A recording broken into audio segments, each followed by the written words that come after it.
विवाहित प्रेयसीनं भेटायला बोलावलं, जुना प्रियकर तिच्या घरी गेला। सासरच्यांनी दोघांना एकत्र पाहिलं, थेट वडिलांना फोन केला आणि त्यानंतर जे घडलं ते भयानक होतं। नेमकं घडलं काय हे जाणून घेण्यासाठी हा व्हिडिओ शेवटपर्यंत पहा।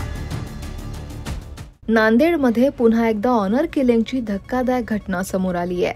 पित्यानं विवाहित मुलीसह तिच्या प्रियकराला विहिरीत टाकून मारल्याची घटना घडली आहे।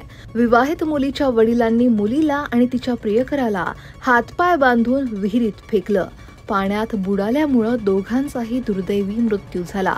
संजीवनी कमळे आणि लखन बालाजी भंडारे अशी मृतांची नावे आहेत। 2 वर्षांपासून एकाच गावात राहणाऱ्या दोघांचेही प्रेम संबंध होते। मात्र गेल्या वर्षी मुलीचं लग्न झालं।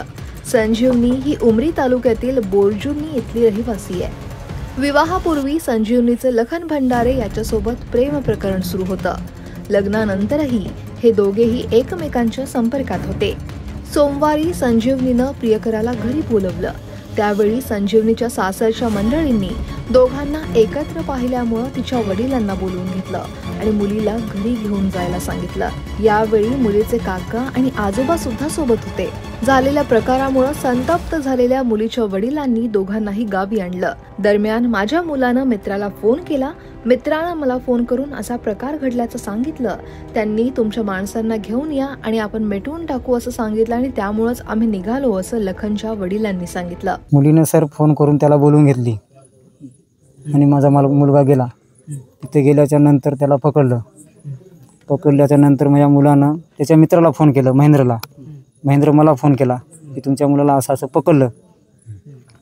लगेच मी आणि पकडलं त्याला आपली माणसं घेऊन या, काय ते मिटून घेऊन ये करू। मग मी माझ्या माणसाकडे आलो आणि अशी घटना झाली आहे, आपण गोळेवाला जाऊ।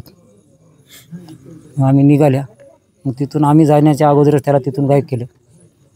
माझ्या एका भावानं तिथे एक आमच्या सासरवाडी आहे त्याची तिथं होता, ते मला फोनवर सांगला की असं असं झालं, याला इथून घेऊन गेलेत, मानहाण करून घेऊन गेलेत आणि असा पांधन रस्त्यानं इकडून शेतानं घेऊन चाललेत। आम्ही इकडून चालले म्हणलं, आम्ही बी तिकडून मधूनच आल्या, आम्हाला गटले नाही। मग हुडकून आम्ही शेवटी थोडं समोर गेल्यावर मग माणसं दिसली आम्हाला की असं असं झालं म्हणून। तिथं आम्हाला कळलं की असं मारून टाकलं म्हणायचं। हां, तुम्ही काय पाहिलं तिकडे? आम्ही काहीच पाहिलं नाही, फक्त चर्चाच ऐकलं तिथं हिरीमध्ये मारून टाकलं म्हणून। नेमकं हे म्हणजे तिचं लग्न झालं होतं, मुलीला गोळेगावला दिलं होतं, 1 वर्ष झालं। 1 वर्ष झालं। आता ह्याच्यानंतर काय मुलगी फोन करत होती, काय होती आम्हाला माहीत नाही सर। हे आजच कळलं की मुलाला बोलून घेतली म्हणायचं। म्हणजे तिथं गेल्याच्या नंतर फोन आल्यावरच कळलं की माझा मुलगा तिथं गेला म्हणायचं। त्याच्या व्यतिरिक्त काय नाही। आता मागणी काय तुमची? आता काय मागणी सर, एकतर माझ्या मुलाचं वय 18 झालेली नाही, 16-17 वर्षाचा मुलगा आहे माझा, न्याय भेटावं। कोण मारलं काय माहिती झालं? वडिलांनं, पोरीच्या वडिलांनं आणि तिघा बाप लोकांना मारले। म्हणजे कोण? वडील? मारुती सुरणे, लक्ष्मण सुरणे आणि महादेव सुरणे। मात्र त्याआधीच मुलाला तिथून गायब केलं होतं। शिवारात दोघांनाही मारहाण करून संजीवनी आणि लखनचे हातपाय बांधून त्यांना विहिरीत फेकून दिलं असंही लखनच्या वडिलांनी सांगितलं। आज उमरी पोलीस स्टेशन हद्दीमध्ये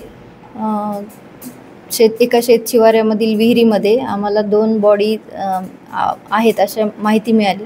त्यावरून आम्ही शोध घेतला असता तिथे 2 बॉडीचा शोध चालू आहे। घटना थोडक्यात अशी आहे की संबंधित मुलगी जी आहे ती लग्न झालेली असून ती तिच्या नवऱ्याच्या गावी राहत होते आणि मुलगा जो आहे तिच्या माहेरच्या गावचा आहे आणि तो तिला भेटण्यासाठी तिच्या गावी गेलेला होता। आणि ही तिच्या घटना तिच्या घरच्यांना कळाल्यानंतर तिच्या माहेरचे लोक गेले आणि त्यांना वापस घेऊन येताना रस्त्यातच मारलं आणि विहिरीमध्ये टाकलं असं थोडक्यात माहिती आम्हाला मिळालेली आहे। आणि सध्या मुलीची बॉडी मिळालेली आहे, आणखी मुलाची बॉडी मिळालेली नाही। पुढील घटनेचा जे आहे ते तपास आणखी पोलीस करत आहेत।